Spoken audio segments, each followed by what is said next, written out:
இறந்த போன பிற்பாடு பரி பண்ணுறது கிரியம் அதெல்லாம் இருப்பார். ஆன பிற்பாடு அமாவாசை உறுப்பை இருக்கிறம்பான்றோம் இல்லைங்களா?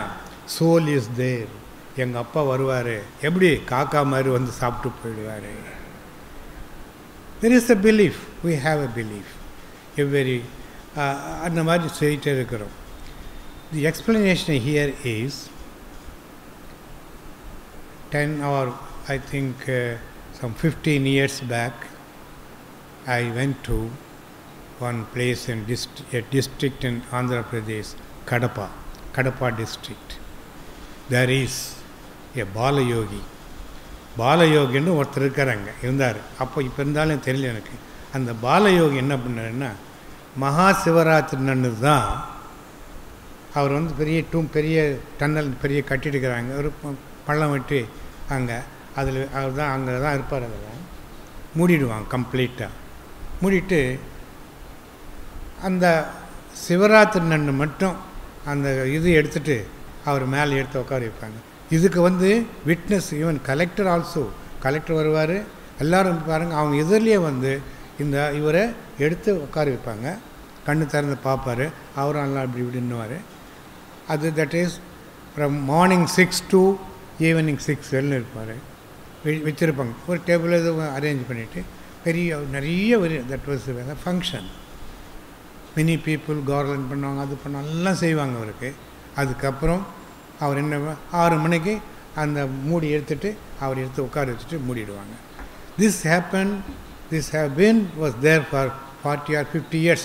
நான் பிறந்த 15 வருஷத்துக்கு முன்ன 40 வருஷமாக இது நடக்குதுன்னாங்க. இப்போ என்ன ஆச்சு தெரியல, I don't know that. So this scientifically is there any proof? அவர் பாலயோகின்னு பேரே பாலயோகி ஃபங்க்ஷன், பாலயோகின்னு தான் சொல்கிறாங்க. அப்படி தான் இருக்கும். So that is one thing. I don't think that அது வந்து ஐ ஆல்சோ நாட் பிலீவ். எங்கன்னா சந்தில் ஏதாவது காற்று வருமோ, சந்தில் யாராவது தண்ணி கிண்ணு கொடுப்பாங்களோ, இதெல்லாம் நான் I was having my own doubt.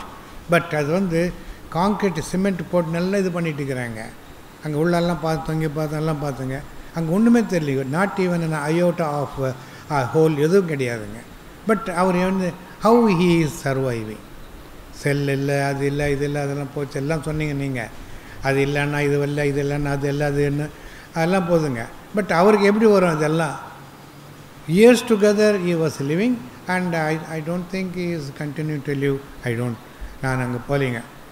So this is one occasion. The another thing, scientifically, is there any solution to prevent death? After seeing this Bala Yogi, is there any other practicing yoga, practice medicine, அது போல ஏதாவது செய்தால் நம்ம வாழ முடியுமா? Like Bala Yogi மாதிரி. Professor has come out with 2 interesting questions. Number 1, a yogi, can he live forever? If it is so, what could be the mechanism by which he lives? That is number 1, first question. Second question is pertaining to death. Can we overcome death? Is it possible to completely stop the process of death? முடியுமா, சாகாத இருக்க முடியுமா அப்படிங்கிற ஒரு question. அருமையான questions. In fact ஸ்டூடெண்ட்ஸை கேட்டுருப்பாங்க. Professor சொல்லிட்டாரு, it's a very accelerating thing. இந்த டெத்து இது ஒன்று பார்க்கணும். அடுத்தது இந்த யோகி. ஃபஸ்ட்டு டெத்தை பார்த்துருவோம். இந்த postponing death or overcoming the process of death, is it possible அப்படின்னு சொல்லிட்டு இது it has been attracting the attention of scientists, especially biologists, over the years, especially in US laboratories. Scientists have been working on this area. Internetல நீங்கள் பார்த்தீங்கன்னா lot of works have been published, lot of claims are there. Science is not a dogma. Whatever that you find today, it may be either proved or disproved tomorrow. That is the beauty of science. That is the most interesting aspect of science. In fact, science should be used as a tool in all spheres of human activities. அப்போ தான் நம்ம அந்த அப்ஜெக்டிவிட்டியோடு we will operate. இல்லைனா there will be subjectivity. Anyway, back to this. இந்த டெத்துக்காக என்ன பண்ணாங்க, they have been studying over the years. ஒரு சின்ன எக்ஸாம்பிள், ஏகப்பட்ட இன்ஃபர்மேஷன் இருக்குது சார் இதில் ஒரே ஒரு சின்ன இன்ஃபர்மேஷன் கொடுக்குறேன். To understand death, what is that scientists have done, initially was, they started studying the process of aging. அதான் முக்கியமானது. இந்த ஏஜிங்கிற ப்ராசஸை ஃபஸ்ட்டு படிக்கிறாங்க. அதை படிக்கும்போது again individual to individual, species to species, animal to animal, plant to plant, it varies. அதுக்கு போக தேவையில்லை டீட்டெயில், நம்ம ஹியூமன்ஸ் மட்டும், it is combine or cell to humans. இதில் படிக்கும்போது again we have to go to the cellular level, molecular level போகணும். போனால் தான் இந்த இது ஒரு சின்ன ஒரு எக்ஸாம்பிள் கொடுக்குறேன். இந்த செல் ஏற்கனவே நான் சொல்லியிருக்கேன், இந்த செல்லு உள்ள உட்கருன்னு ஒரு கரு இருக்குது, நியூக்ளியஸ். அந்த கரு உள்ள ஜெனட்டிக் மெட்டீரியல் இருக்குது, டிஎன்ஏ. அது பேக் பண்ணி நம்ம த்ரெட்டு மாதிரி இருக்கும், கயிறு மாதிரி இருக்கும். அதை மைக்ரோஸ்கோப்பில் பார்த்தீங்கன்னா கயிறு மாதிரி இருக்கும், நல்லா முறுக்கி. அதை அப்படியே அதை நீங்கள் எடுத்து இது பண்ணி அதை லென்த்தன் பண்ணி பார்த்தீங்கன்னா ஒரு ஹண்ட்ரட்ஸ் ஆஃப் ஃபீட் கூட இருக்கும். அந்த அளவுக்கு இருக்குது ஹியூமன் ஜீனோம். அது எல்லாத்தையும் பேக் பண்ணி ரொம்ப காம்பேக்டாக பேக் பண்ணி அந்த நியூக்ளியஸ் உள்ள இருக்குது. சரி, இதில் இந்த த்ரெட்டு மாதிரி இருக்குன்னு சொன்னேனே, அந்த த்ரெட்டு பேர் குரோமோசோம்னு பேர். இது டெக்னிக்கல் டேர்ம், குரோமோசோம். இப்போ ஹியூமன் பீயிங்ஸ் எடுத்துக்கிடுங்க. நீங்கள்லாம் நம்ம எல்லாரும் we are called modern humans, anthropologically, biologically. Homo sapiens அப்படின்னு சொல்லுவோம். சாப்பியன்ஸ்ன்றது மாடர்ன் ஸ்பீஷீஸை ரெஃபர் பண்ணுறது, ஹோமோன்றது ஜீனஸ், சாப்பியன்ஸு ஸ்பீஷீஸ். இந்த மாதிரி ஏகப்பட்ட ஸ்பீஷீஸ் எழுதியாக இருந்துச்சு. ஓகே, அதெல்லாம் விட்டுருவோம். இப்போ இந்த ஹோமோசாப்பியன்ஸனுடைய அந்த ஒரு செல்லை எடுத்து அது உள்ள எத்தனை த்ரெட் இருக்குது ஒரு செல்லு உள்ள அப்படின்னு படிச்சிங்கன்னா, நம்ம சொமேட்டிக் இந்த ஆர்டினரி செல்லில் 23 பேர்ஸ் இருக்கும், 23 பேர்ஸ்.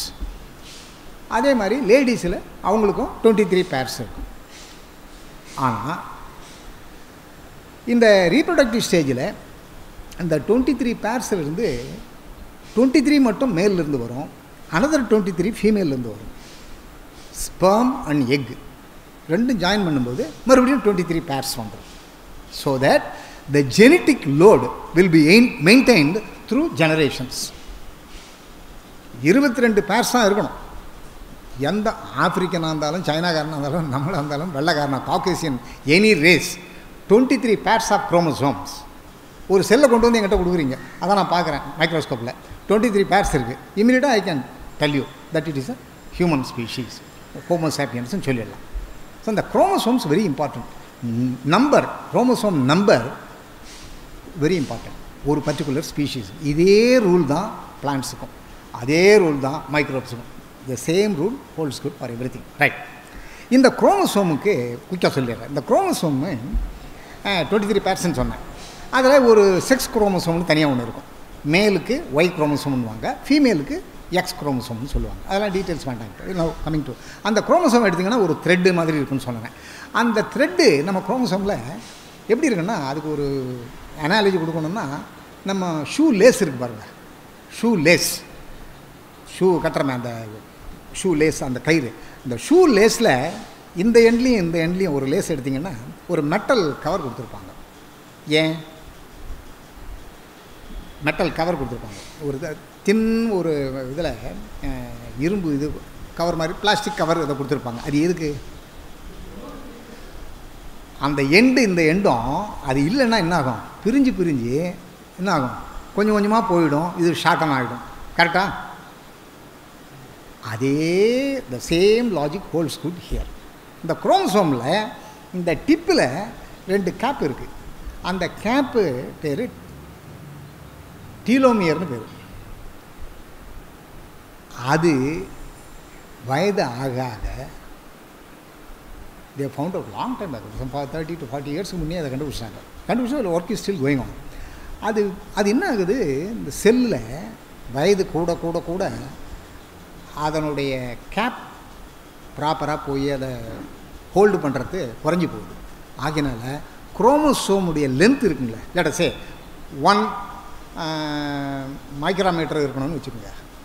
அதுக்கு பதிலாக கொஞ்சம் கொஞ்சமாக குறைஞ்சிக்கினே வருது. குறைஞ்சினே வந்தால் என்ன அர்த்தம்? அந்த குரோமோசோம் உள்ள என்ன இருக்குதுன்னு நான் சொன்னேன், டிஎன்ஏ, அதான் மரபணு, ஜெனட்டிக் மெட்டீரியல், அதனுடைய லென்த்து குறையுதுன்னு அர்த்தம். அதனுடைய லென்த்து குறைஞ்சினா என்ன அர்த்தம்? வேரியஸ் ஃபங்க்ஷன்ஸ்லாம் போய்கிட்டு இருக்கும். சரிங்களா? ஸோ மாலிகுலர் லெவலில் அந்த குரோமோசோம் த்ரெட்டு மாதிரி இருக்குங்களே, நம்ம ஒவ்வொரு செல்லில் உள்ள த்ரெட்டு குரோமோசோம், அந்த த்ரெட்டு என்னுடைய லென்த்து குறைஞ்சிக்கிட்டே வருது. குறைஞ்சிட்டு வர்றதுக்கு காரணம் என்னன்னா இந்த டீலோமியர் அப்படிங்கிற இந்த கேப். இந்த கேப்பு ஒழுங்காக இருக்கணும்னா அதுக்கு ஒரு என்சைம் தேவை, ஒரு நொதிப்பொருள், டீலோமெரேஸ் அப்படின்ற ஒரு என்சைம். அந்த என்சைம் ஒழுங்காக ஃபங்க்ஷன் பண்ணியிருந்தா அது ஒழுங்காக இருக்கும். அப்படி இல்லைன்னா கொஞ்சம் கொஞ்சமாக இது குறையும். அந்த என்சைமும் ஃபங்க்ஷன் ஒழுங்காக ஆகாது, வயதை கூட கூட கூட. அதனால் இந்த கேப்பு போயிடுது. கேப் போகிறதுனால இந்த லென்த்து குறைஞ்சிக்கிட்டே வருது. இது ஒவ்வொரு குரோமோசோமுக்கும் அந்த லென்த்து குறைஞ்சி போகுது. ஒவ்வொரு குரோமோசோம் லென்த்து குறைய குறைய அந்த ஜீன்ஸ் போகுது, அதனால் ஃபங்க்ஷனும் போகுது. இப்போது கொஸ்டின் என்னன்னா, அதை முதல்ல எப்படி கொஸ்டின் கேட்டாங்கன்னா, can we the decelerate the rate at which the chromosome is getting shortened, the length அப்படியே மெயின்டைன் பண்ண முடியுமா? If so what are the methods? அதுக்கெல்லாம் ஒர்க் பண்ணிக்கிட்டு இருக்காங்க, இப்போ ஒர்க் பண்ணிக்கிட்டு இருக்காங்க. ஸோ தட் த ஏஜிங் ப்ராசஸை டீசலரேட் பண்ணலாம். மெடிசனில் there is an area call geriatric medicine. இந்த ஜெரியாட்ரிக் மெடிசனில் என்ன வேலைன்னா, வயதானவங்களுக்கு என்னென்ன ப்ராப்ளம்ஸ் வரும், அதை எப்படி டேக்கிள் பண்ணலாம் அப்படிங்கிறத பற்றி அவங்க டாக்டர்ஸ் பிடிப்பாங்க. இந்த ஏரியா கெரண்டாலஜின்னு பேர். அந்த ஏரியாவில் ரிசர்ச் பண்ணுறவங்க என்ன பண்ணுறாங்கன்னா, இந்த ஏஜிங் ப்ராசஸ் நான் சொன்னேனே, இது one of the factors, not the only factor. There are other factors. Because I said earlier, நம்ம சிஸ்டம் இஸ் ஸோ காம்ப்ளெக்ஸ். ஒரு செல்லை நம்ம கம்ப்ளீட்டாக அண்டர்ஸ்டாண்ட் பண்ண பிற்பாடு தான் ஃபர்தராக என்டையர் சிஸ்டத்துக்கு நம்ம வர முடியும். So it's a slow process. டெஃபினட்டாக ஃப்யூச்சரில் வி டோன்ட் நோ. சயின்ஸில் எனிதிங் கேன் ஹேப்பன், எதுவுமே nothing can be ruled out. So work is going on இந்த ஏஜிங் ப்ராசஸை குறைக்கிறதுக்கு. அப்போது அல்டிமேட்டாக தட் லீட்ஸ் டு இது ஒன்று. இன்னொன்று, 1947 நம்முடைய லைஃப் எக்ஸ்பெக்டன்சி, ப்ரொஃபஸர்லாம் இங்கே எல்லாருக்கும் we all know, life expectancy of average human beings நம்ம இந்தியாவில் எவ்வளோ இருந்ததுங்க? 40 இன்னும் இருந்தது, 37 40 சொல்லுவாங்க. இன்றைக்கி 70+, 74, 75 வந்துடுது. Is it due to what? Thanks to medical reason, medical advancement, especially allopathic medicine, அதனுடைய அட்வான்ஸ்மெண்ட். அதனால தான் இந்த அளவுக்கு இதுவாகும். Varies medicines extra. பிளேக்லாம் ஒரு காலத்தில் வந்ததுன்னா கம்ப்ளீட்டாக ஒரு வில்லேஜே போயிடும், செத்து போயிடுவாங்க. அதெல்லாம் இப்போ கம்ப்ளீட்டாக ரூல்ட் அவுட். ஸ்மால் பாக்ஸ் கிடையவே கிடையாது, eradicated throughout the world thanks to vaccination. Polio அதே மாதிரி டெபிலிட்டேட்டிங் டிசீஸெல்லாம் கம்ப்ளீட்டாக எராடிகேட். இது ஒரு முக்கியமான பாயிண்ட்டு. ஸோ இந்த ஏஜிங் ப்ராசஸில் research is going on sir. Gerontology researchers, geriatric medicine doctors, இவங்க they are trying to work several things. இது that is with regard to இந்த ஜெரியாட்ரிக் மெடிசனை பொறுத்த வரைக்கும் அந்த ஏஜிங். இதை ஓவர் கம் பண்ணோம்னா ப்ராபப்ளி டெத்தை ஓவர் கம் பண்ணலாம், தெரியல, I don't know. Okay, right. With regard to the second question sir, அந்த யோகியினுடைய இது கொஞ்சம் இன்ட்ரெஸ்டிங்கான ஏரியா. அண்ட் இங்கே நம்ம கிளைம் பண்ணுறாங்க, இந்தியாவில் lot of claims are there. எப்படி அதை இது பண்ணுறாங்க, போகிறாங்க வராங்க அப்படின்லாம் சொல்கிறாங்க. I am not going to touch upon the belief aspect of it. Purely science பர்ஸ்பெக்டிவில் பார்க்கும்போது இது unless, as I said earlier, ஒரு சின்ன எக்ஸாம்பிள் கூட கொடுக்கலாம். டீப் சவுத்தில் there was a man by name Ramakrishnan. நம்ம ப்ரொஃபஸர் பாலசாமி இருந்தார், அவருடைய ஃப்ரெண்டு. அந்த டாக்டர் மிஸ்டர் ராமகிருஷ்ணன் ஒருத்தர் இருந்தாருங்க. அது இந்த அம்பாசமுத்திரம் பக்கத்தில் ஏதோ ஒரு இந்த சிவசைலம்னு ஒரு மவுண்டனஸ் ஏரியா இருக்குது. அந்த இடத்துல ஒரு இன்ஸ்டியூட்லாம் வச்சு நடத்தின்னு இருந்தார். அவர் நேச்சுரோபதி ப்ராக்டிஸ் பண்ணுறவர். எல்லாமே இயற்கை உணவு அப்படியே சாப்பிட்ணும், ராவாக எல்லாத்தையும் சாப்பிட்ணுன்னு அந்த ப்ராக்டிஸ் பண்ணியிருந்தார். ஏகப்பட்ட எயில்மெண்ட்ஸ்லாம் அவருக்கு இதெல்லாம் கொடுத்துக்கிட்டு இருந்தார், ட்ரீட்மெண்ட்லாம் கொடுத்துக்கிட்டு இருந்தாருன்னு சொன்னாங்க.